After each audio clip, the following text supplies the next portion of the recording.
Bangladesh minorities lukurongni shakawa shatok jakmani bethar jakmani no khub shokto jakmani pati mongno rogoino Bangladesh tongkachang halok tubunani bagi press club ni joto koktoma thumnai te kubuni minorities forum senior citizen rok kathalai kaisa protest rally khlaiga kokti salo Agartala press club ni simi himbotok chengi agulini kereng thayo himbotok khlaijaka play card kanlai manjaknai koktoma thumnai rok manjakari lewo Pranab Sarkar tei press club ni president Subal Kumar Der songno khobi কক্তমা থুমনাই রক বাহাইনো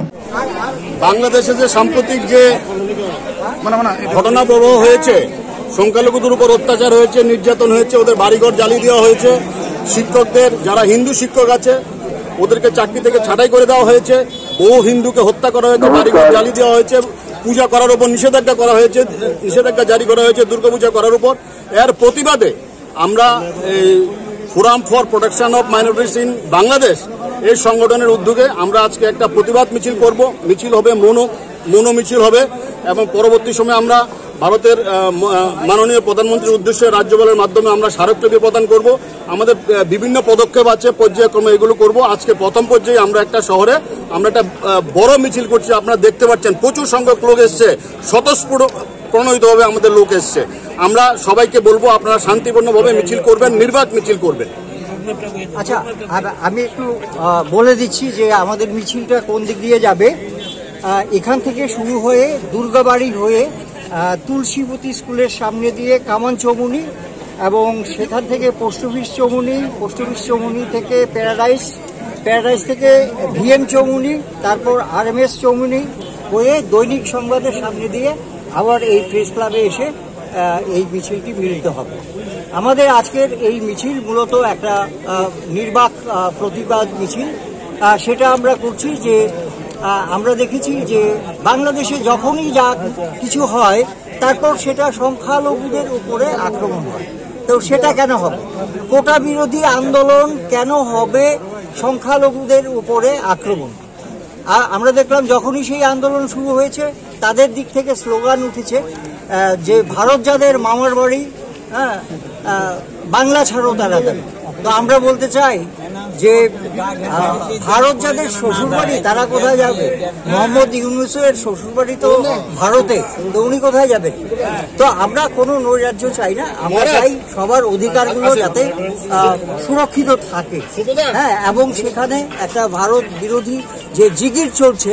সেই জিগির যাতে বন্ধ হয় কারণ আমরা মনে করি বাংলাদেশের মানুষের সঙ্গে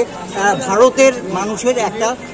মানে অভিন্ন হৃদয় আমরা কাজেই এর জন্যই আমরা এই প্রতিবাদ মিছিল করছি কি উদ্দেশ্যে আজকের এই মহা মিছিল আপনারা সবাই জানেন বিশ্বের মানবতা বারবার লাঞ্ছিত হয়েছে কিন্তু বাংলাদেশে একটা সরকার বদলের জন্য আন্তর্জাতিক চক্রান্তে এবং সরকার ক্ষমতাচ্যুত হওয়ার পর যে নৈরাজ্য চলছে এরকম নৈরাজ্য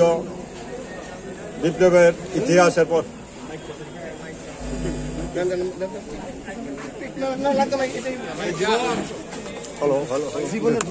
যতগুলি বিপ্লব হয়েছে সবই ইতিহাস আমি কাটাছাড়া করেছি কিন্তু এরকম নৈরাজ্য কোনো দেশে হয়েছে বলে আমার জানা নেই একটা জঙ্গলের রাজত্ব কেমন কায়েম হয়েছে বাংলাদেশে তার শিকার কারা হচ্ছে তার শিকার হচ্ছে সংখ্যালঘুরা এবং এত কিছু যে চলছে সারা বিশ্বব্যাপী তার প্রতিবাদ চলছে তাতেও থামেনি কালকে এটি ঘটনা করেছে যেন শিক্ষিকারা তাকে স্কুলে ঢুকতে দেয়নি সে খাতা সিগনেচার করতে গেলে তার কাপড় চোপড় খুলে তাকে টেনে এসে বের করে দেয় এরকম অজস্র ঘটনা প্রতিদিন বাংলাদেশে ঘটছে এই যদি বিপ্লবের চেহারা হয় তিনি পৃথিবীতে আর কোনোদিন বিপ্লব আসবে না আজকে আমরা এক্ষুনি শুরু করতে যাচ্ছি আপনারা যারা মানবতাবাদীরা এই মহামিছিলে অংশ নিয়েছেন সবাইকে অন্যান্য সবাইকে কৃতজ্ঞতা জানাচ্ছি আমরা এক্ষণে রবীন্দ্রসঙ্গীত বাংলাদেশের জাতীয় সঙ্গীত এবং আমাদের জাতীয় সঙ্গীতকে সূচনা করতে আমি শিল্পীদের বলবো আমরা সবাইকে ধন্যবাদ সবাই